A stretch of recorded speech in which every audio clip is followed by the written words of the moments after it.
días. Damos gracias al Señor por este día que nos regala, este domingo a esta hora de la mañana, primer día de esta semana que estamos comenzando, de este séptimo mes de este año en curso. Les invito, hermanos de la Iglesia Cristiana Siervos de la Palabra de Palmira, y los demás amigos y familiares de cada uno de nosotros, les invito para que continuemos estudiando juntos la palabra y me acompañen en la exposición de esta palabra, que es de bendición para todos nosotros. Quiero que oremos y encomendemos en las manos del Señor este tiempo de la palabra de Dios. Oremos al Señor entonces, inclinemos nuestro rostro allí en el lugar donde estamos. Te damos gracias, Señor, a esta hora de la mañana por tus bondades, por tu misericordia y tu gracia para con nosotros. Agradecemos, Señor, el alimento que nos has dado, la palabra para esta semana que transcurrió. Gracias por esa enseñanza que nos diste. Señor, queremos comenzar este tiempo delante de ti, reconociendo nuestras debilidades y pidiéndote perdón primero por nuestros pecados. Tú conoces cada una de nuestras áreas, aún la más secreta que ni nosotros podamos entender y conocer. Tú la conoces. Te pedimos, Señor, que nos limpies, que nos laves con la sangre de tu Hijo Jesucristo, para poder, Señor, por gracia, ser dignos en esta mañana de leer tu palabra, escuchar tu palabra y recibir tu palabra. Señor, yo te quiero pedir en el nombre de Jesús que me permitas, por esa gracia que tú has derramado sobre nosotros, compartir con mis hermanos tu palabra, tu santa palabra. Señor, no soy digno de ello, pero por gracia, tú, Señor, me das ese honor de compartir con mis hermanos y nuestros amigos la palabra que tú nos has dado, que nos has revelado por medio de tu Espíritu Santo y nos has dado iluminación y entendimiento de ella. Produce en nosotros ese cambio, Señor, que todos necesitamos para llegar a ser hombres y mujeres conforme a tu palabra. Produce en nosotros esa transformación, Señor. Queremos, anhelamos y debemos ser transformados por el poder de tu palabra, y ese es el objetivo por el cual, Señor, exponemos tu palabra y nos entregamos a ella en humildad, humillados delante de ti. Necesitamos ser transformados y corregidos por tu palabra. Danos, Señor, entendimiento, abre nuestras mentes y nuestros corazones. Oro, Señor, por las personas que hoy por primera vez escucharán este mensaje y se conectan para escuchar tu palabra a través de los medios de comunicación. Presentamos delante de ti sus vidas, a la iglesia aquí en Palmira y a las demás personas que vas a llamar para tu gloria, Señor, aquí en nuestra ciudad y en las demás regiones desde donde nos escuchan. Obra, Señor, con tu poder y tu gracia, y sabemos que así lo haces porque tú eres soberano, Señor. Nos encomendamos entonces en tus manos y pedimos que tu Espíritu nos ilumine. Te pido permiso, Señor, para exponer tu palabra conforme a tu voluntad, y te pido humildemente que tu Espíritu me dirija para que yo exponga lo que tú quieres que nosotros necesitamos escuchar, y que te lleves toda palabra que yo pueda decir de parte mía, mi voluntad, y que de nada edifica. Nos disponemos para ello, Señor, y pedimos tu bendición y tu permiso en el nombre de Cristo Jesús. Amén y amén. Muy bien. Vamos a continuar con la exposición del tercer mandamiento, que hace 8 días comenzamos y vimos la primera parte. Leamos de nuevo esa porción de la Escritura en donde está este mandamiento. Nuestro texto guía, el libro del Éxodo, capítulo 20, y el versículo 7, que es donde está descrito este mandamiento. Acompáñame entonces a la lectura y continuemos de donde quedamos el domingo pasado. Dice Éxodo 20, versículo 7, no tomarás el nombre de Jehová tu Dios en vano, porque no dará por inocente Jehová al que tomare su nombre en vano. Hace 8 días estuvimos exponiendo el significado de estas palabras, qué significa este mandamiento, y también expusimos el alcance de este mandamiento. Y habíamos quedado pendientes para hoy continuar acerca de entender y encontrar ya la aplicación de este mandamiento. Eso es lo que vamos a hacer de aquí en adelante. Le pido al Señor que yo pueda ser claro con todas las cosas que vamos a escudriñar desde la Escritura y que tiene que ver con la aplicación del significado de este mandamiento y su alcance, como lo vimos, repito, la semana pasada. Negativamente, este mandamiento, habíamos dicho al final en las conclusiones del domingo pasado, prohíbe todos los pensamientos que deshonren a Dios. Eso lo dimos en la conclusión, repito. Toda mención innecesaria, ligera, profana o blasfema del nombre de nuestro Señor. Eso lo habíamos explicado en cuanto al significado y el alcance. Les invito, para las personas que hoy se conectan por primera vez, si no escucharon la exposición pasada, la busquen en el internet, ahí están, para que puedan coger el hilo y entender de aquí para allá lo que vamos a decir, a exponer. Cualquier uso irreverente, por lo tanto, de la palabra, del nombre del Señor, cualquier murmuración contra su providencia, contra su santo nombre, cualquier abuso de cualquier forma, con cualquier intención, de cualquier estilo, etc., causa violación a este mandamiento.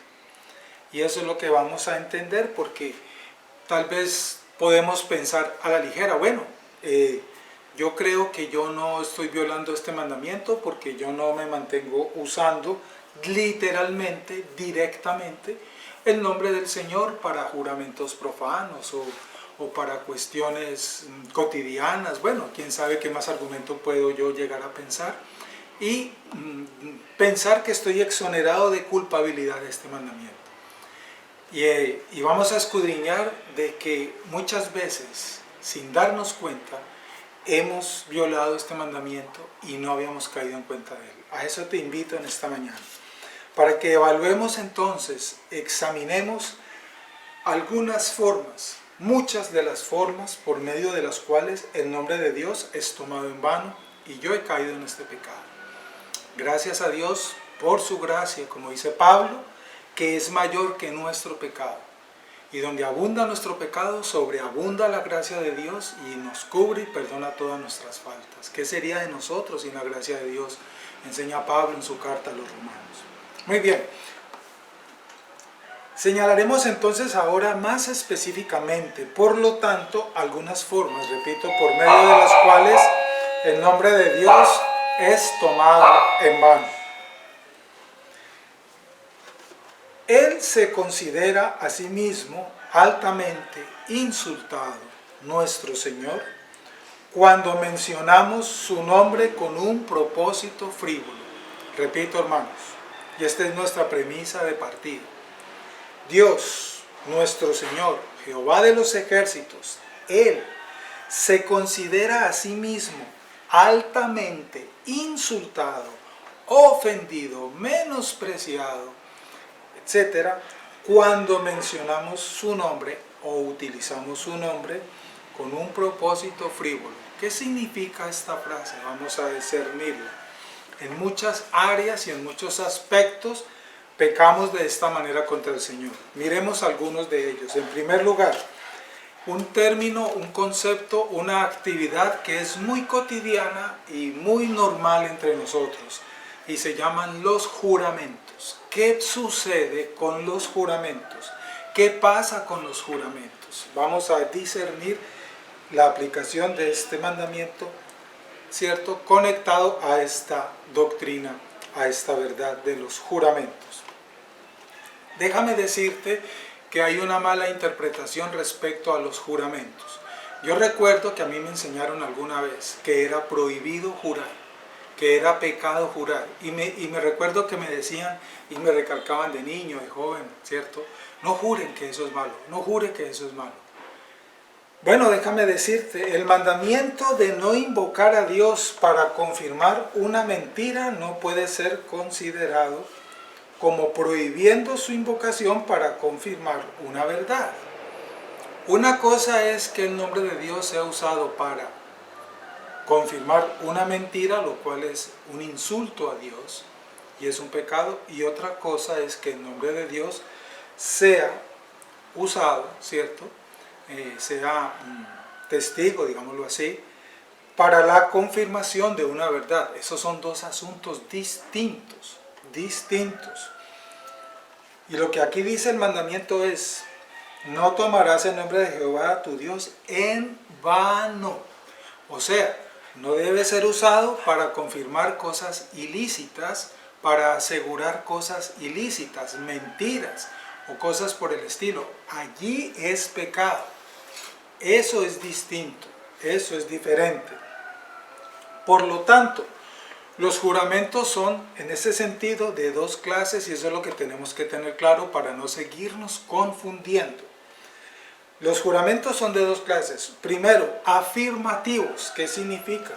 Son precisamente, la palabra lo dice, cuando afirmamos que una cosa es cierta y en verdad lo es, y tenemos la certeza investigada, comprobada, que es cierta, entonces podemos hacerlo.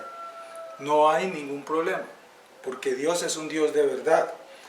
Esa es una primera clase de juramento, los afirmativos, cuando se va a afirmar la certeza de la veracidad de algo, de alguna situación, de algún hecho, de algún efecto, de alguna causa, etc. Los segundos, la segunda de estas dos clases de juramentos, es lo que se llama juramentos promisorios. ¿Qué son juramentos promisorios? Los juramentos promisorios son cuando, por ejemplo, nos ponemos bajo una obligación de hacer o de dejar de hacer ciertos actos. A esta clase pertenecen, por ejemplo, los juramentos oficiales y los juramentos de adhesión. Por ejemplo, en el campo de la medicina, cuando se gradúan los médicos de las escuelas de medicina, hay un acto muy famoso en el mundo, muy célebre, que ellos hacen, los médicos, y es el juramento hipocrático de Hipócrates. Entonces, antes de recibir su título y su diploma y ser declarados médicos, ellos hacen un juramento de utilizar toda esa sabiduría para beneficio del hombre, para guardar la vida y la salud del hombre. Es un juramento. Entonces, ese tipo de juramento es lo que se llama juramentos promisorios. Igual los abogados, o estas profesiones que exigen, o los jueces de los eventos deportivos, aunque suene bueno, pero y eso también recuerden, cada que están las olimpiadas le toman juramento a los jueces, donde ellos prometen, se comprometen, juran a hacer cumplir las normas deportivas en cada disciplina, y así sucesivamente. Entonces, este tipo de juramento, donde haya ese tipo de compromisos de algo a futuro, ¿verdad?, es lo que se llaman juramentos promisorios o de adhesión. En el caso nuestro, como cristianos en la iglesia, nosotros hacemos este tipo de juramentos en nuestro pacto de membresía.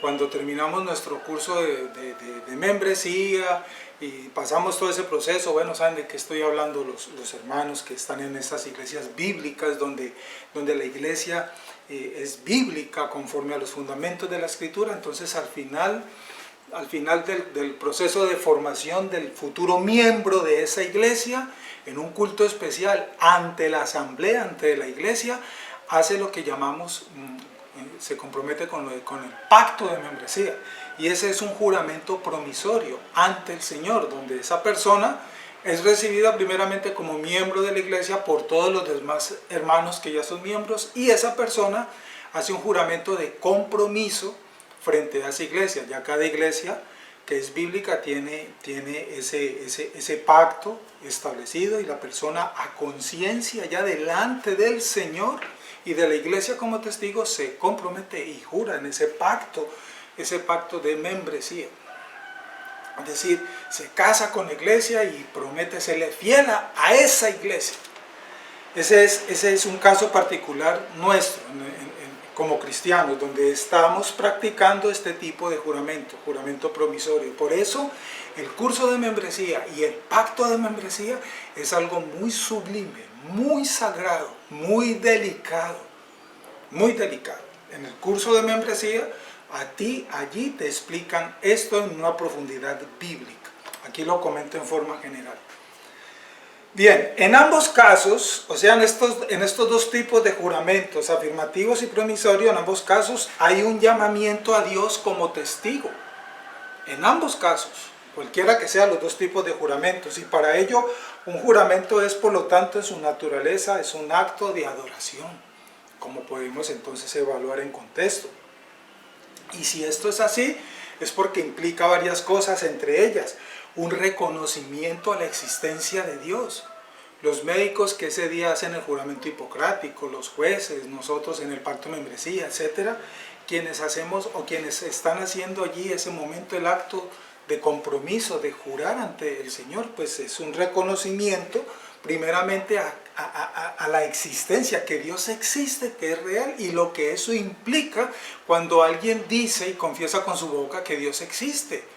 Ya, bueno, eso no es tema de esta prédica, pero sabemos pues a qué nos referimos en contexto, esto que estamos compartiendo. Lo segundo, asimismo, entonces, es un reconocimiento de todos los atributos de Dios, de su omnipresencia, de su omnisciencia, de su justicia y de su poder. Y que si llego a fallar en ese compromiso, estoy dispuesto a recibir las consecuencias, igual cuando se jura, le dan la ciudadanía a una persona, o al presidente, cada que un presidente se posesiona en un país, al final del juramento, lo hemos escuchado en la televisión, si es así, que Dios, y primero ponen a Dios, y después la patria os premien, y si no es así, él y ella os demanden. Ya conocemos ese juramento. Muy bien. Es también un reconocimiento de nuestra responsabilidad, por lo tanto, ante Él, ante Dios, como soberano juez. Y reitero que recibiremos consecuencias, y llegan las consecuencias por faltar a nuestro juramento, a nuestro pacto, a nuestro compromiso. Por ello, por todo esto que he dicho aquí en condensado, porque esto es un tema que nos daría para otra serie de prédicas, aquí estamos comentándolo en forma condensada para que tengamos una idea del juramento y la relación con este mandamiento. Por ello, jurar, por lo tanto, jurar por el nombre de Dios, por el nombre de Jehová, como dice la Escritura, y reconocerlo como Dios es una y es una misma cosa a la vez. Lo primero involucra lo segundo. ¿Qué significa? Que si alguien jura es porque reconoce que Dios es Dios. Jurar en el nombre de Dios es reconocer que Dios es Dios, que existe Dios, y es lo que es conforme a la Escritura. Lo primero implica lo segundo. No tiene sentido que una persona diga, yo hice mi pacto, yo juré, pero pues para mí Dios es esto, aquello. No, eso podrá decirlo, pero eso detrás de cámara, como decimos nosotros, en profundidad, va más allá, eso es más delicado. Siendo este el caso, es evidente entonces, y es entendible, que a una persona, a un hombre, ¿verdad?, que niegue las verdades anteriormente que hemos mencionado, que hemos explicado, no se le debería tomar un juramento.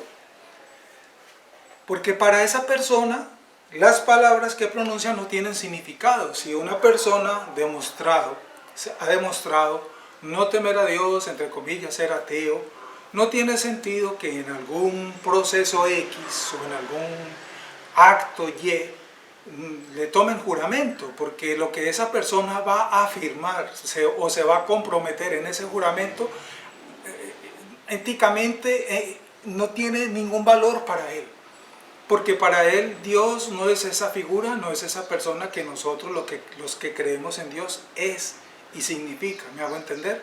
Entonces no tiene sentido en este caso que alguien que niegue la existencia de Dios en su convicción, porque entre comillas el ateísmo no existe, pero eso no es tema de esta prédica, pero en su convicción no tiene sentido que le tomen juramento, ¿verdad?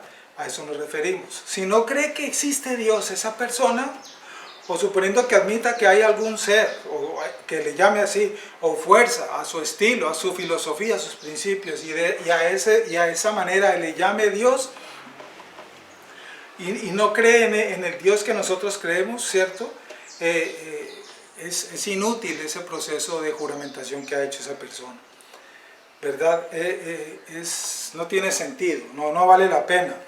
Por lo tanto, es una enorme injusticia que tiende a disgregar los vínculos de la sociedad, permitir, en conclusión, a los ateos que den testimonio, por ejemplo, ante tribunales, ante casos de la justicia que son muy delicados. Pero bueno, eso no es tema aquí de profundidad, repito, esto aquí lo estamos compartiendo en forma general para que tengamos una idea de una de las formas de aplicación de este mandamiento. Creo que espero haber sido un poco claro, porque de aquí pueden haber muchas preguntas, pero repito, ahorita no es el espacio para ello. De acuerdo con lo que hemos dicho aquí, hasta aquí, entonces, ¿cómo podemos entender entonces la legitimidad de los juramentos? La legitimidad de los juramentos, de acuerdo a esto, ¿verdad?, se puede inferir primero por su naturaleza, es decir, al ser actos de adoración, porque un proceso de juramento, sea el lugar que sea y por el motivo que sea, en el momento en que se está tomando juramento delante de Dios, eso es un acto público de adoración a Dios, porque se está trayendo a mención el nombre de Dios como testigo y de cualquier forma que estemos trayendo el nombre de Dios para ser practicado o para ser rendido, para ser hecho en algún acto simbólico, lo que sea, es una forma de adorarlo, ¿verdad? Al ser un acto de adoración, entonces se está involucrando el reconocimiento del ser y de todos los atributos de Dios y de nuestra responsabilidad ante Él, primeramente. Y todos los atributos de Dios, como los hemos estudiado en la Escritura, son todos buenos y santos por naturaleza. No son supersticiosos, si alguien llega a creer eso, basados en ideas, ¿verdad?, incorrectas de Dios, que tienen muchas personas y de las relaciones que tienen con el mundo muchas culturas. Por lo tanto, tampoco deben ser tratados de forma irreverente, ni son en ese sentido tomados como inútil. Eso se tomó juramento, pero eso de nada sirvió, eso fue inútil. No, eso no es así. Eso no debería ser así, no debe ser así. Eso es algo muy sagrado, muy delicado, muy sublime. Muy bien. Por su legitimidad también los juramentos pueden inferir que son basados en la Escritura. ¿Qué significa esto? Y ojo con esto, porque tal vez aquí va a ser, pienso yo, lo nuevo para muchos de las personas que están escuchando. En las Escrituras, escucha esto con atención, en la Biblia, los juramentos en ocasiones apropiadas no solo se permiten, sino que están ordenados. La Biblia ordena jurar en casos específicos. Por eso dije al comienzo, eso que habíamos escuchado en forma general, no jure que eso es malo, realmente no, eso es mentira. En la Biblia se ordena jurar en casos específicos. Otra cosa es lo que estamos reiterando, tomar el nombre de Dios en vano. Eso es otro asunto, eso es lo que prohíbe este mandamiento. Por ejemplo, te voy a dar los versículos para que los leas y corrobores esto que estoy diciendo. Deuteronomio 6, versículo 13, ¿cierto? Son versículos en donde tú podrás leer que la Biblia ordena y permite y da permiso para jurar en el nombre de nuestro Dios. Deuteronomio 6, 13. Isaías 65, versículo 16. Jeremías capítulo 12, versículo 16. También puedes leer Jeremías 4.2 y otros versículos más. Aquí doy algunos casos. Asimismo, Dios se le presenta como jurando. Dios inclusive juró por su propio nombre. En muchos versículos de la Biblia leemos eso. También nuestro bendito Señor y Salvador Jesucristo, cuando fue conjurado por el sumo sacerdote Caifás, ¿recuerdan? Cuando fue llevado ante el Sanedrín esa noche en que fue prendido para ser crucificado.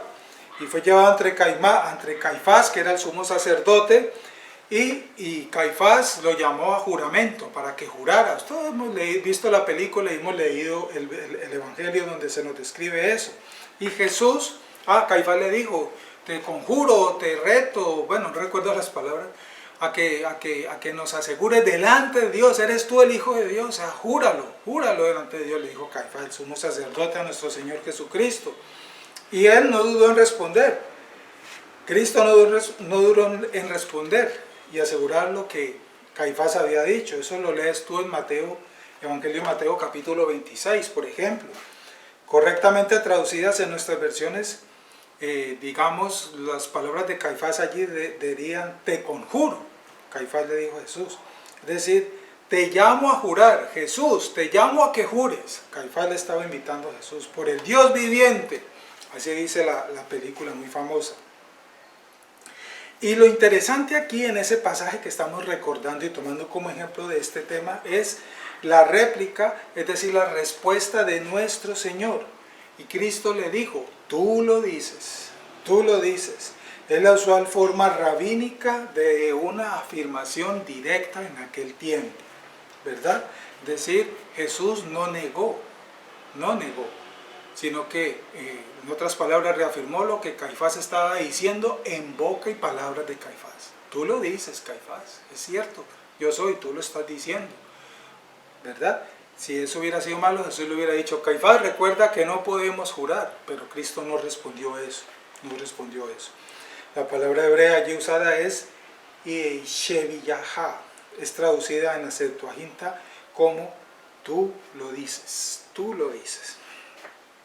Muy bien, hay otro caso bien particular y tal vez lo estés pensando, en el caso de los juramentos, porque sé que ya alguien de pronto que está allí escuchándonos pensó lo siguiente, bueno, ¿y qué pasa en el caso en que un juramento sea el resultado de un engaño o se haya obtenido por engaño, ¿verdad? Y eso puede llegar a suceder, claro que sí, que a mí me hayan dicho algo y después yo asegure jurando eso que dije y resulta que eso que me dijeron fue un engaño, fue mentira, pero yo no lo sabía, pero así me lo dijeron a mí.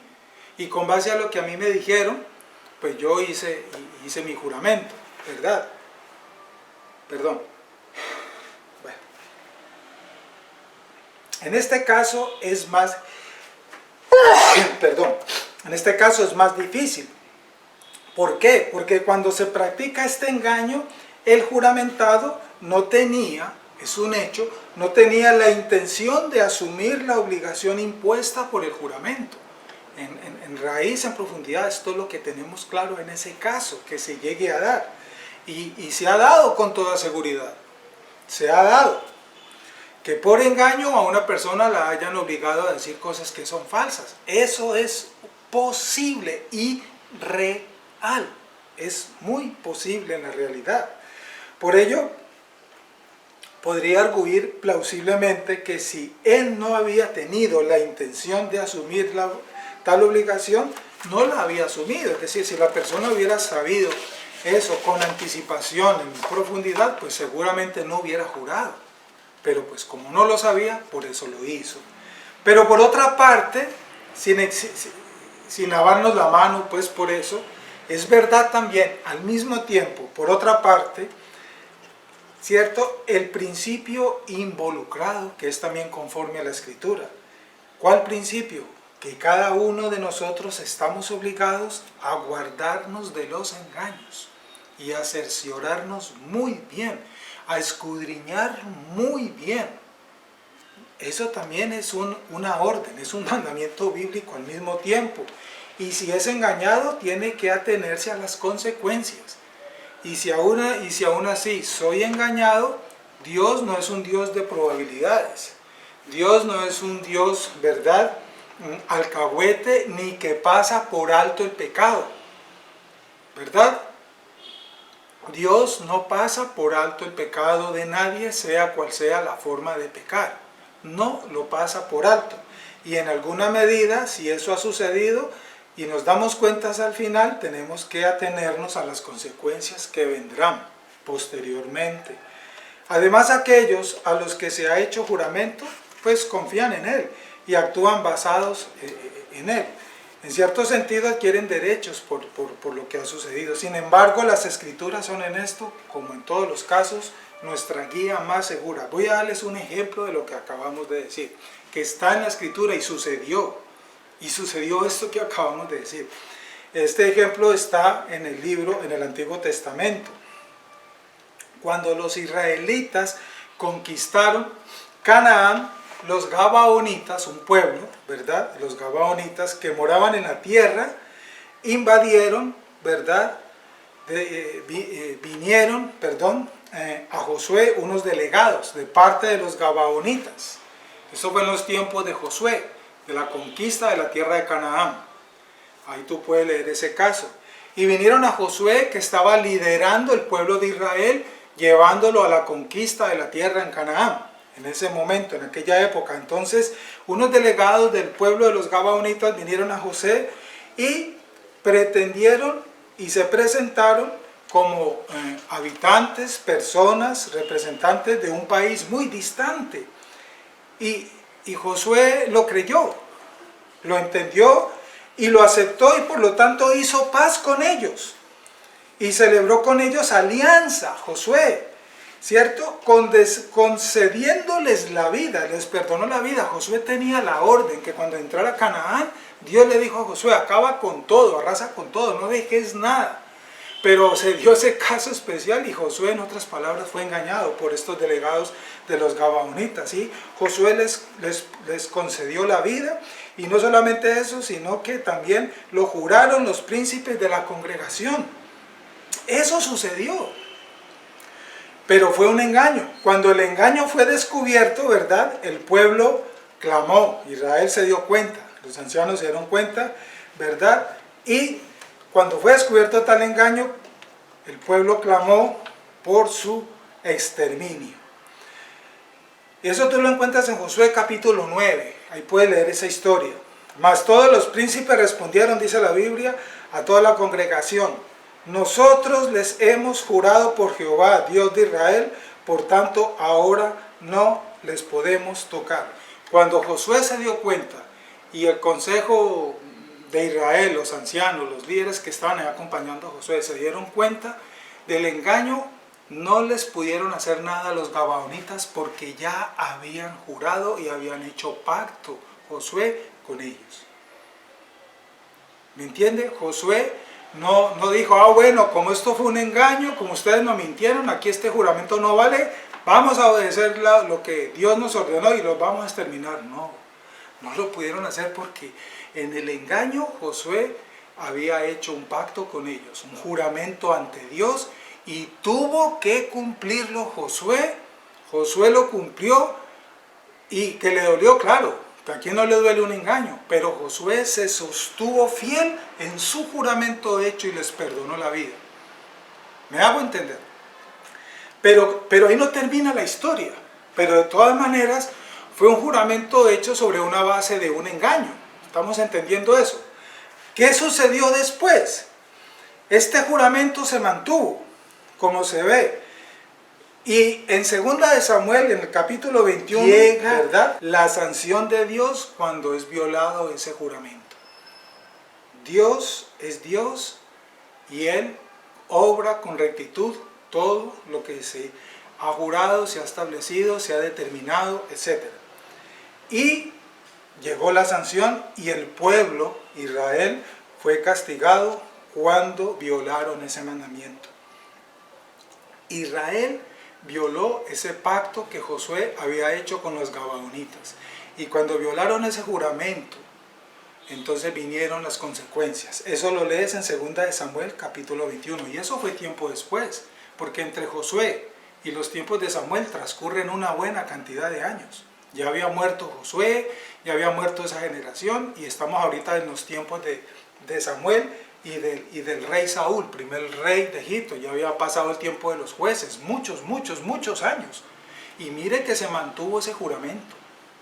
Alguien dirá: no, pero eso fue jurado hace años, eso ya murió toda esa generación, eso ya no tiene validez. No, delante del Señor así no son las cosas. Delante del Señor las cosas, como decimos nosotros, son a otro precio, mis amados hermanos y amigos y oyentes.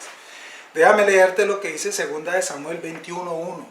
Segunda de Samuel, capítulo 21, versículo 1. Dice la Escritura: en los días de David hubo hambre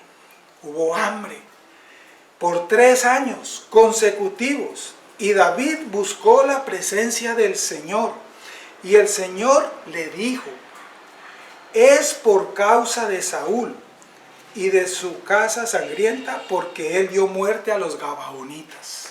Rompió el pacto que se había jurado años atrás. ¿Entendemos esto? Miren lo delicado que es esto de los juramentos, aún así sea con engaño. Me explico. Si tú te comprometiste a algo con alguien delante del Señor, así sea por causa de un engaño y te diste cuenta después, ya no hay tiempo de llorar. Cumple lo que tú prometiste delante del Señor, porque es un pacto sagrado, es un juramento sagrado. Así tú hayas sido engañado, no importa, tú cúmplelo, obedécelo, porque eso es algo muy, muy serio, como estamos viendo este ejemplo. Espero haberme hecho entender con este ejemplo. Muy bien, hasta allí lo de los juramentos, creo que fue claro. Conclusión: no es malo ni un pecado jurar, es malo jurar en vano. Es malo jurar en vano, en conclusión, respecto a ese tema de los juramentos.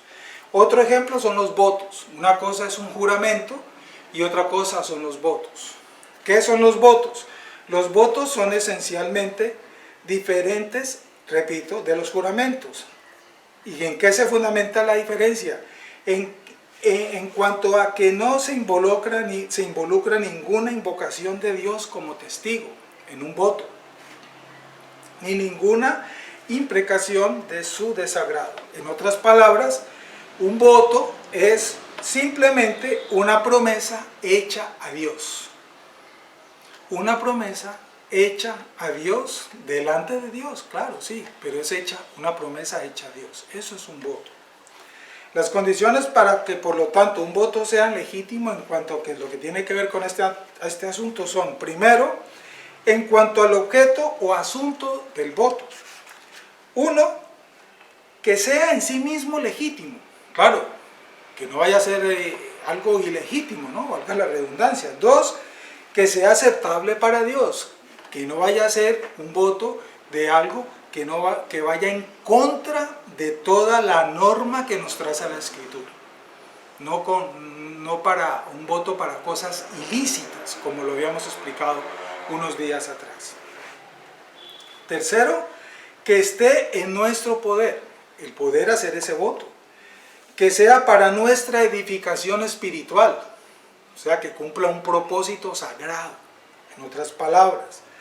Ahora, segundo, en cuanto a la persona que hace el voto, primero, que sea competente, que no esté inhabilitado por alguna circunstancia, ¿no? Que sea competente, esto es, que tenga la suficiente inteligencia y que sea una persona apta, por lo tanto, para ello. Un ejemplo de lo que estamos explicando aquí, por ejemplo, un niño no es una persona competente para un voto. Un niño de 2 añitos, de 3 añitos, de 1 añito. Tampoco lo es uno que esté bajo autoridad, de manera que no tenga libertad de acción en cuanto al voto pronunciado, que esté inhabilitado por alguna circunstancia. Por eso, digamos, en el campo de la justicia, de las leyes, hay algunas normas que inhabilitan a una persona para que haga algo a favor de otra persona. Por ejemplo, a un abogado, un caso particular, si su esposa comete un delito, estoy dando un ejemplo, él no puede defender a su esposa porque está inhabilitado por el hecho de la relación que hay entre los dos. Eso no lo permite la justicia. Ya estoy dando un ejemplo. No soy experto en leyes, pero tengo entendido eso. Y muchos más ejemplos podríamos dar, y esto es lo que queremos decir: que la persona esté competente y apta para hacer su voto, que no esté inhabilitada por alguna circunstancia, que actúe con debida deliberación y solemnidad, por lo tanto, porque un voto es un acto también de adoración. El acto, uno de los actos que nosotros como cristianos practicamos esto de los votos es en el matrimonio, en el sacramento del matrimonio, los contrayentes, el hombre y la mujer, hacen votos de fidelidad el uno al otro, y ya lo sabemos pues que sucede en el matrimonio. Ese es un ejemplo, ¿verdad? El momento también del pacto de membresía es un acto en donde la persona está haciendo votos delante del Señor, Él se está comprometiendo, Él, y delante de la iglesia. Estoy dando ejemplos, ¿verdad? Y lo otro es que se ha hecho voluntariamente. Los contrayentes de matrimonio libremente decidieron, ¿verdad? Humanamente libre y en libertad total decidieron unirse en matrimonio. Alguien que está haciendo su pacto de membresía no lo está haciendo obligado por el pastor o obligado por algún grupo de hermanos de la iglesia, no. Eso es un acto total de libertad y voluntad libre delante del Señor. Voluntaria y libremente, a eso nos referimos. Si la persona no está en esa condición de libertad absoluta para hacer su voto, ese voto no debe hacerse. No debe hacerse ni tiene ninguna validez tampoco, y más, no debería practicarse. Todos estos principios son reconocidos en la Biblia, por lo tanto, todo lo que hemos expuesto ahí. Respecto a los votos, hay un pasaje que nos lo enseña claramente, es bíblico lo de los votos. Deuteronomio capítulo 23, versículos del 21 al 23, ahí lo puedes leer. Dice la escritura, en otras palabras, allí en ese versículo, Deuteronomio 23, del 21 al 23, cuando hagas voto, mire, la Biblia lo dice, cuando tú hagas voto, hay otra versión que dice, cuando te comprometas con el Señor, es un compromiso con el Señor. Y aquí no estamos hablando de los pactos de hoy en día, eso no tiene nada que ver porque eso es una falsa doctrina que anda por ahí hoy en día. Una cosa es lo que están haciendo con eso que llaman pactos y otra cosa son los votos que son conforme a la Escritura. Son dos cosas muy distintas, no las vamos a confundir. Continúo. Cuando hagas voto a Jehová tu Dios, no tardes en pagarlo. Estoy leyendo Deuteronomio 23. Porque ciertamente lo demanda Jehová tu Dios de ti, y sería pecado en ti si no lo cumples. Cuando tú y yo nos comprometamos de parte nuestra delante del Señor, cumplámoslo, porque cosa grave y seria es no cumplir lo que nos hemos comprometido delante del Señor. Es algo muy grave y delicado no cumplir. Es que imagínate, amado amigo y hermano, si tú te comprometiste con algo y fallas, le estás fallando es a Dios. Tú le estás fallando a Dios, no Dios a ti. Tú, Dios no nos falla. Dios no le falla a nadie, Él es fiel. Él es perfecto, nosotros sí. Y tú te imaginas hasta donde has entendido, hasta donde conoces a Dios, hasta donde comprendes a Dios. ¿Tú te imaginas lo que implica fallarle a Dios? Por favor, ¿logras captar eso? Es mejor que te abstengas de no hacer un voto delante del Señor de parte tuya. Si no te sientes capaz de cumplirlo, con esa responsabilidad a la que nos estamos refiriendo, no lo hagas. Quédate quieto y cierra tu boca mejor. No lo hagas. Personas que se comprometen con la iglesia en muchas cosas y en muchas maneras y simplemente no lo hacen. Están violando esto. No le estás faltando al pastor. No le estás faltando al hermanito que no le cumpliste en la iglesia de lo que te comprometiste, hiciste un voto. No, le estás fallando es en tu compromiso que tú hiciste con Dios. Es grave, hermano. Muchas personas hacen los pactos de membresía y entran en esa rutina y después no cumplen con el pacto de membresía. Le están violando, están pecando, le están fallando a Dios. Si te comprometiste con el Señor, tú hiciste un voto delante del Señor, cúmplelo. Pues porque Él lo conoce y Él no pasará inadvertido eso delante de Él.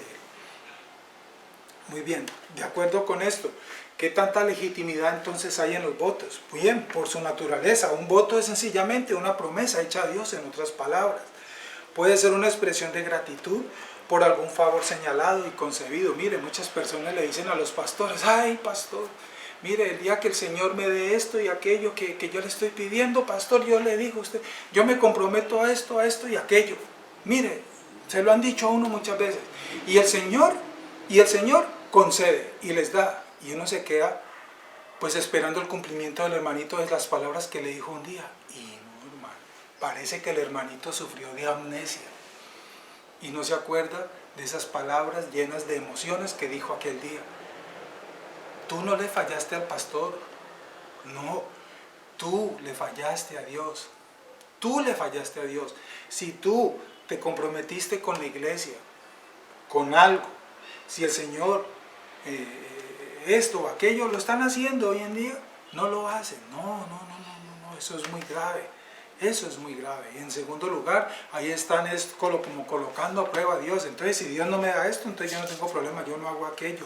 Eso es grave por donde usted lo mira, hermano. Eso es grave por donde usted lo mire porque ese es un tema pues que tendríamos que ampliarlo mucho más en otra prédica, pero pues lo comento así rápidamente. Jacob hizo un voto, por ejemplo, Jacob hizo un voto que si Dios le devolvía en paz a la casa de su padre, le consagraría un diezmo de todo lo que poseía. Eso lo leemos en la Biblia. Y a mí esa es una de las primeras porciones en la Biblia donde aparece diezmo, porque hay otras más atrás. Abraham entregó los diezmos también. No es el tema ahorita de esta prédica, pero estamos dando estos ejemplos. La Biblia, especialmente los Salmos, también abunda de ejemplos de votos, de acción de gracias de Dios. Esos votos que tú hagas que sean de acción de gracias, por amor, en agradecimiento, porque Dios quiso en su voluntad, no porque tú se lo pediste, darte una bendición, concederte algo, y si la recibiste y tú ya habías sentido en tu corazón retribuir en agradecimiento, por amor, en eso cúmplelo, porque si no lo cumples es grave, es delicado. Creo que me hice entender aquí concluyendo ese punto en esa partecita. Cúmplelo. Si no te sientes capaz de cumplir, mejor no te hubieras comprometido, no hubieras dicho nada. El hecho de que las Escrituras contienen tantos ejemplos de votos y tantas instrucciones a que sean observados fielmente, ¿verdad? Es prueba suficiente que en su sitio y en ocasiones apropiadas son aceptables a los ojos de Dios. Una cosa son los votos de lo que estamos hablando, reitero, y otra cosa es lo que hoy en día están haciendo con los tales pactos. No confundamos que eso no tiene nada que ver. En la Biblia aparece son votos. Cuando te comprometas con votos, como leímos en Deuteronomio, y otra cosa eso es lo que están haciendo las falsas enseñanzas de hoy en día y las herejías de hoy en día en muchos lugares respecto a los pactos que están haciendo hoy en día. No confundamos que eso no es lo mismo. Reitero en eso.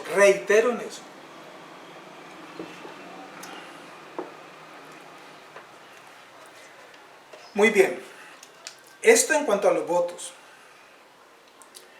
En estos minutos finales que me faltan, voy a dejar la introducción para una parte final que es más amplia en el contexto cristiano contemporáneo y que me va a demandar un poco más de tiempo y por lo tanto, de acuerdo al tiempo, voy a dejarlo introducido a ver hasta dónde llego y si Dios nos concede la vida, el próximo domingo terminaría ya esta aplicación general del tercer mandamiento. Dos temas de aplicación de este tercer mandamiento que hemos visto hasta ahí. En lo que tiene que ver con los juramentos, espero haber sido claro qué son los juramentos, cómo, cuándo, de qué manera. Y esto de los votos, lo cual también le pido al Señor haya podido yo ser claro hasta donde el tiempo nos lo permite, lo que tiene que ver con los votos. Y lo tercero es en este punto que es mucho más amplio, aunque es igual de importante, pido permiso para usar la siguiente frase, más complejo y más delicado. Una aplicación más amplia de este mandamiento hoy en nuestro mundo contemporáneo. Y vamos a ver dos conceptos al respecto para ver la aplicación más amplia, repito, de la violación de este mandamiento hoy que están cometiendo los hombres. Y la iglesia cristiana está ahí inmersa. Vamos a definir primero un concepto para partir de allí, para entender la aplicación final que vamos a dar y de aquí a 8 días terminamos en el tiempo que Dios nos conceda. Te invito para ello, para que en el transcurso de esta semana, leas continuamente, repetidamente, el capítulo 23 del libro del profeta Jeremías, porque va a ser parte de nuestro texto guía para encontrar la aplicación hoy de la violación de este tercer mandamiento. El capítulo 23 de Jeremías, léelo despacio y medítalo todos estos días. El concepto que quiero que definamos para entender esta aplicación final de este asunto tan delicado hoy es ¿qué significa la palabra blasfemia? La blasfemia. ¿Qué es blasfemia? Blasfemia la podemos definir de una manera sencilla y corta, utilizar el nombre de Dios para apoyar una mentira. Eso es una blasfemia en forma general. Repito la definición: utilizar el nombre de Dios para apoyar una mentira. Quien hace eso está blasfemando. Quien cree eso está creyendo blasfemias. Eso es una blasfemia.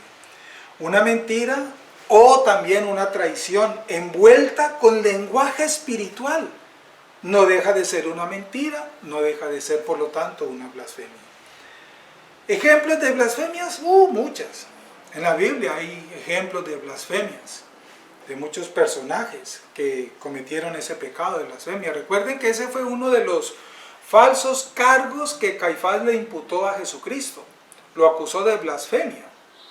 Y ese fue el cargo del juicio religioso que le hicieron a Cristo. Cristo tuvo dos tipos de juicios, mediante el cual esos dos juicios fueron falsos y llenos de mentiras, lo condenaron a muerte. Uno, el juicio religioso, fue juzgado ante el Sanedrín, las autoridades religiosas judías. Y después fue un juicio político, lo llevaron ante Pilatos para ser juzgado políticamente. Son los dos tipos de juicios. Y en ambos juicios levantaron calumnias contra nuestro Señor Jesucristo, mentiras, y por eso lo condenaron a muerte.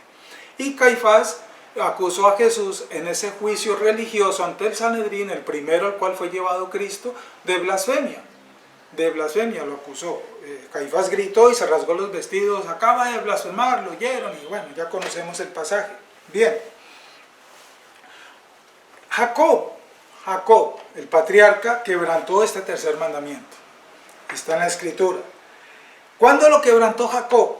Tremendo, ¿no? Lo que escudriñamos en la Escritura, al asegurar a su padre Isaac. Recordemos el caso: estaba Jacob joven, todavía vivía su padre Isaac, ya Isaac estaba anciano, a punto de morir, a punto de dar la bendición al primogénito. Bueno, ese es el contexto de ese pasaje, de esa situación en aquel momento.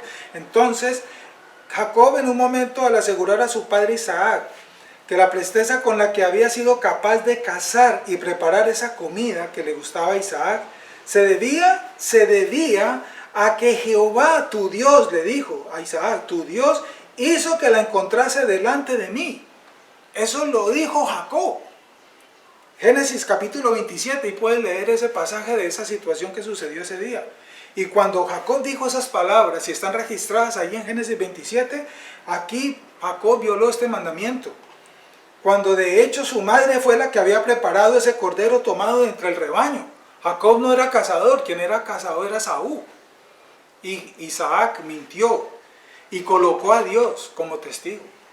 Y dijo, ¿cierto? Que Jehová tu Dios hizo que yo encontrase delante de mí rápidamente esta presa, y por eso la traje aquí y la preparé rápido, Padre. Imagínense la mentira de Jacob. Jacob quebrantó el tercer mandamiento en ese momento porque usó el nombre del Señor en vano. Tremendo. Otro ejemplo, eso fue en el Antiguo Testamento. Otro ejemplo lo encontramos en el Nuevo Testamento: Ananías y Zafira pecaron contra el tercer mandamiento. Eso lo leímos en el libro de los Hechos, ¿verdad? Al envolver una mentira con un lenguaje espiritual. Y ese caso allí sí fue grave. Acá en el caso en el Antiguo Testamento, Jacob, Dios le perdonó la vida a Jacob al haber usado su nombre en vano, y lo dejó viviendo, y sabemos qué pasó después con Jacob. Pero allá en el Nuevo Testamento, en el caso de Ananías y Zafira, sabemos las consecuencias de ese pecado de estos dos personajes. Tú lo puedes leer en el libro de los Hechos. Cayeron muertos, cayeron muertos en el acto.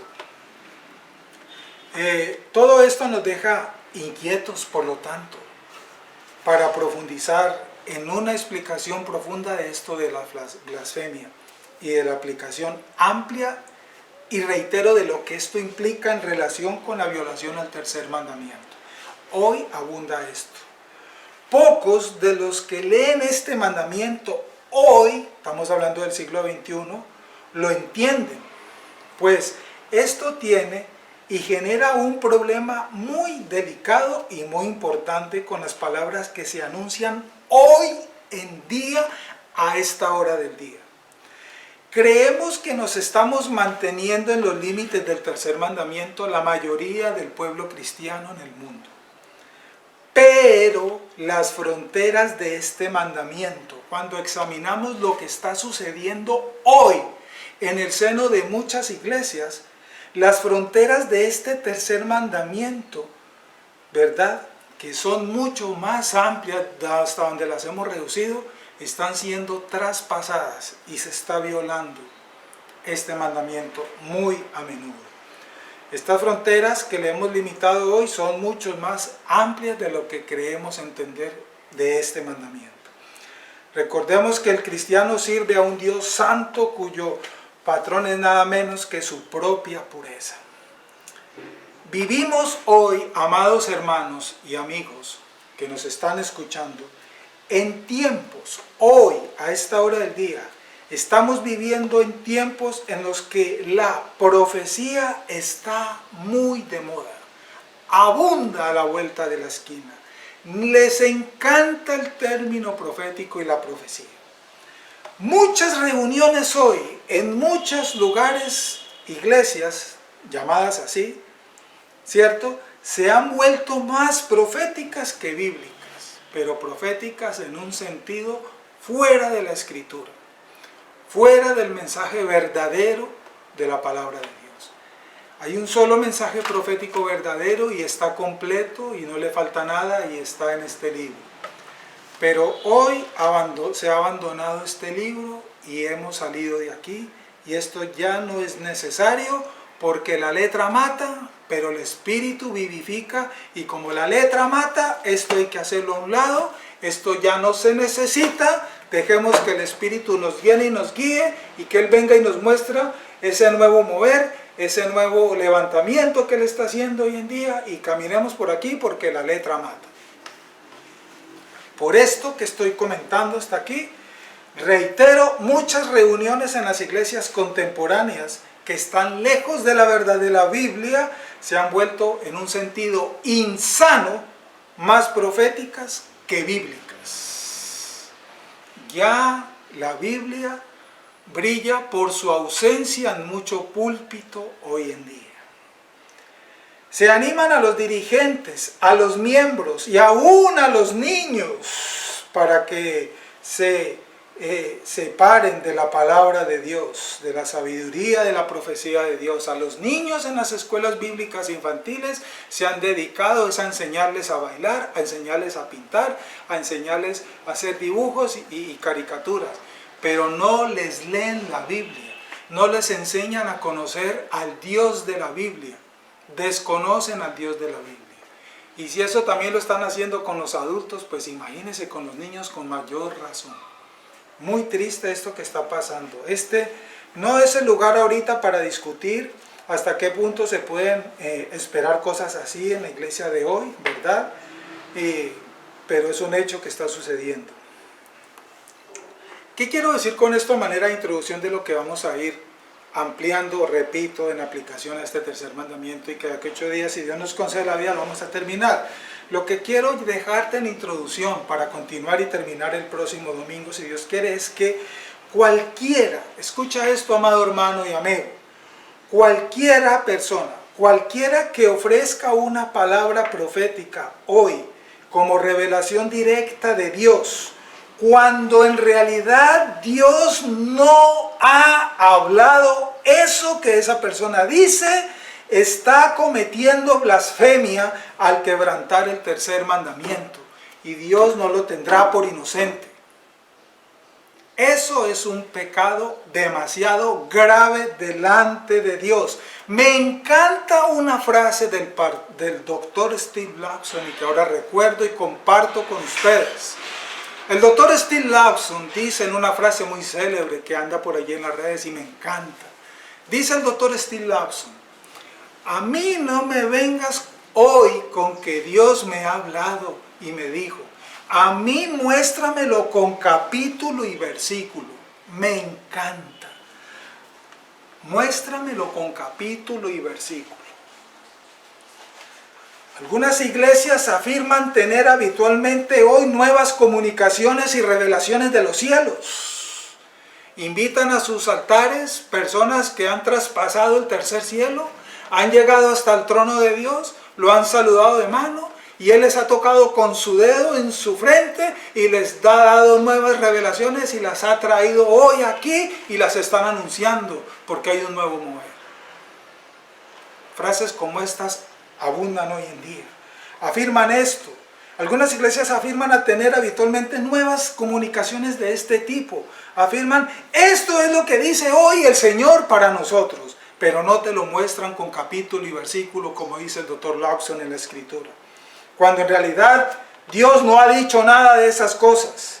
Esto es violar el tercer mandamiento, porque esto es usar el nombre de Dios en vano, asegurar cosas que Dios no ha dicho, cosas que Dios no le ha revelado a nadie. Esto es un pecado por los cuales la iglesia contemporánea hoy se ha prostituido, se ha convertido en una ramera.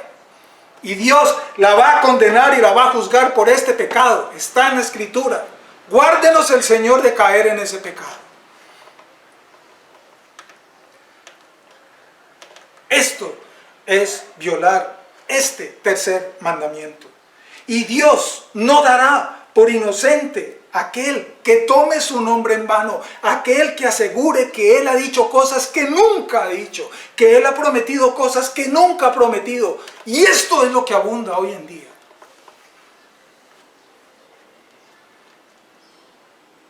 ¿Cuánto se ha prostituido la iglesia hoy en día? Yo, y esto que voy a decir es mío, creo que esa es la gran ramera de la que habla el Apocalipsis. Se ha prostituido la iglesia del Señor, porque han abandonado la Escritura y se han amontonado para sí maestros que les digan cosas que les encanta oír en sus oídos, para que les arregle sus problemas y sus situaciones. De las 6 cosas que Dios aborrece y están en la Escritura, una de ellas es la lengua mentirosa. Y de esa abunda hoy en día por parte de estos falsos predicadores y maestros de hoy en día. Proverbios capítulo 6, versículo 17, ahí lo puedes leer. De las 6 cosas que Dios aborrece con todo su corazón, con todas sus fuerzas, una de ellas es la lengua mentirosa. Y a los falsos maestros, dice la Biblia, Dios los va a juzgar directamente. Guárdenos el Señor. Voy a dejar esta pregunta y voy a orar para terminar, para que de aquí a 8 días continuemos en esta parte final de esta aplicación. Como ves, va a estar, si Dios nos concede, supremamente edificante, supremamente exhortativa, pero es necesario exhortar y a eso estamos llamados, a exhortar con la verdad de la palabra. Pregunto, para los que han escuchado hoy y han estado en esos moveres, pero Dios los quiere sacar de esos moveres, porque Dios les quiere abrir y Dios abrirá los oídos y el corazón a sus escogidos verdaderos para que abandonen esos lugares de mentira. Y si tú que me estás oyendo, porque muchos amigos, y esto sé que se va a multiplicar, van a escuchar este mensaje, has estado en esos lugares o estás hoy en uno de esos lugares, te hago una pregunta para dejarte la invitación para continuar de 8 días si Dios permite. Pregunta, ¿son estas señales prodigiosas que hoy se ven, pruebas para creer que Dios de verdad está hablando de esta forma hoy por boca de estos personajes? Pregunta. Te voy a dar la respuesta, pero de aquí a 8 días la amplío de aquí y de este punto en adelante inicio el próximo domingo si Dios me concede y nos concede la vida. Respuesta a esta pregunta, no. No son pruebas. Los milagros y las profecías cumplidas que no son demostradas en la Escritura, con capítulo y versículo, como dice el Dr. Lawson, no son pruebas contundentes, verdaderas, definitivas, de que una persona es realmente o no es un verdadero profeta. De aquí a 8 días vamos a ampliarlo y continuamos de aquí en adelante. Te dejo la invitación y multiplica esta invitación para que de aquello ya nos conectemos, porque hay mucho lo que hay que escudriñar en esta parte final de la aplicación de este tercer mandamiento, el cual es violado hoy en abundancia en el seno de la misma iglesia que se ha prostituido. Cierra tus ojos y oremos a nuestro Señor. Te damos gracias, Padre, a esta hora de la mañana por tu bondad y tu misericordia. Al escuchar este mensaje, Padre, yo te pido en el nombre de Jesús que yo haya podido ser claro, Señor. Y te pido humildemente en el nombre de mi Señor Jesucristo que te lleves toda palabra que yo haya dicho desde mi emoción, Señor, porque mis palabras de nada sirven, y que dejes en nuestros corazones solo la verdad de tu palabra, que haya podido ser demostrada en la Escritura, Señor, como dice nuestro hermano Steve Lobson, con capítulo y versículo para verlo. Porque si lo vemos con capítulo y versículo en tu libro sagrado, entonces podemos creer que tú lo has dicho, Señor. Yo te lo pido humildemente, Señor. Y te pido que perdones nuestros pecados, porque muchas veces creímos estas cosas y practicamos estas cosas en alguna medida. Gracias a Dios, como dice el apóstol Pablo, tu gracia es mayor que la multitud de nuestros pecados. Te pedimos humildemente, mi Señor, perdona el pecado de tu pueblo. Perdona el pecado de la iglesia que hoy se ha prostituido, siguiendo tras estas falsas enseñanzas, estas falsas señales y milagros que están haciendo, Señor, porque los hacen y con esto engañan, Padre, y violan este tercer mandamiento. Aquellas personas que dicen ser tu pueblo, guárdenos de este pecado, mi Señor, y perdone nuestro pecado, perdone la maldad de este pueblo ciego, insensato y necio, Señor, que no ha querido disponerse a escuchar la verdad de tu palabra, y aquel lugar donde se enseña tu palabra, donde brilla la verdad de Cristo, donde la verdad del Señor, el Evangelio es anunciado, mostrando la Escritura, señalando la cita bíblica, brillan por su ausencia. Encanta escuchar esa palabra que reargulle, que corrige, que confronta, que penetra hasta los tuétanos. No lo quiere escuchar hoy el pueblo. Perdona la maldad de este pueblo, terco, necio, insensato, Señor, duro de cerviz, como se lo dijiste tú también a Israel, Señor. Perdona nuestro pecado, Señor, y permítenos tener vida y salud para continuar escudriñando esta verdad, en esta aplicación final de esta verdad que necesitamos todos conocer. Encomiendo en tus manos, Señor, cada una de las personas que escucharon en esta mañana este mensaje. Y te pido, Señor, que nos des ese entendimiento para esta verdad que tú nos estás revelando y nos has revelado hasta aquí. Y que nos permitas tener vida para continuar el próximo domingo y terminar esta exposición de este mandamiento tan importante para todos nosotros. Gracias, mi Señor, y en tus manos coloco a cada una de las personas también que oirán por primera vez este mensaje. Abre tú los oídos para que puedan escuchar y convéncelos tú, mi Señor, porque eres tú quien nos convence y nos da entendimiento de esas mentiras que alguna vez creímos, Señor. Guárdanos del error y llévenos a la verdad que está en tu palabra, mi Señor. Te lo pedimos humildemente. Gracias, mi Señor, por esta semana que terminó, que ayer y hoy estamos comenzando. Gracias por la provisión que nos diste, por la vida y la salud. Encomiendo en tus manos, Señor, esta semana, nuestros planes que tenemos como iglesia. Debido a esta pandemia, a esta situación, tenemos que continuar estudiando virtualmente. Tú lo sabes, Señor, a través de los medios tecnológicos, pero bueno, los estamos usando para continuar estudiando juntos la palabra, desde los distintos lugares conectados a través de este medio. Gracias por la bendición de la tecnología, Señor, porque podemos seguir usándola para bendición nuestra, estudiando junto a la palabra. Encomiendo en tus manos nuestra agenda como iglesia, en los distintos grupos de estudios virtuales que tenemos aquí en nuestra iglesia. Y asimismo, la de toda tu iglesia en nuestra tierra, en Colombia, nuestra amada Colombia. Los distintos hermanos, pastores que exponen también la verdad de la palabra y también están haciendo uso de estos medios, Señor. Coloco delante de ti todos los planes de tu iglesia verdadera aquí en Colombia, para que nos concedas y nos des el permiso para poder cumplir con nuestras agendas, Señor. Coloco en tus manos la provisión para esta semana. Gracias por las ofrendas y diezmos que han traído nuestros hermanos y han bendecido esta tu iglesia, para que esta tu iglesia pueda cubrir las obligaciones que tenemos, las obligaciones económicas, materiales. Gracias por esa ofrenda, Señor, que han traído nuestros hermanos en amor y en retribución a la bendición que tú has traído a sus vidas también. Gracias, mi Señor. Oro por los hermanos que han tenido escasez, dificultad de salud, económica, pero aquí están fieles, Señor, y tú les has guardado en medio de esa dificultad. Gracias, Señor. Gracias, mi Dios. Conceda a usted, Padre, las peticiones que hacemos delante de ti, en el nombre de nuestro Señor Jesucristo.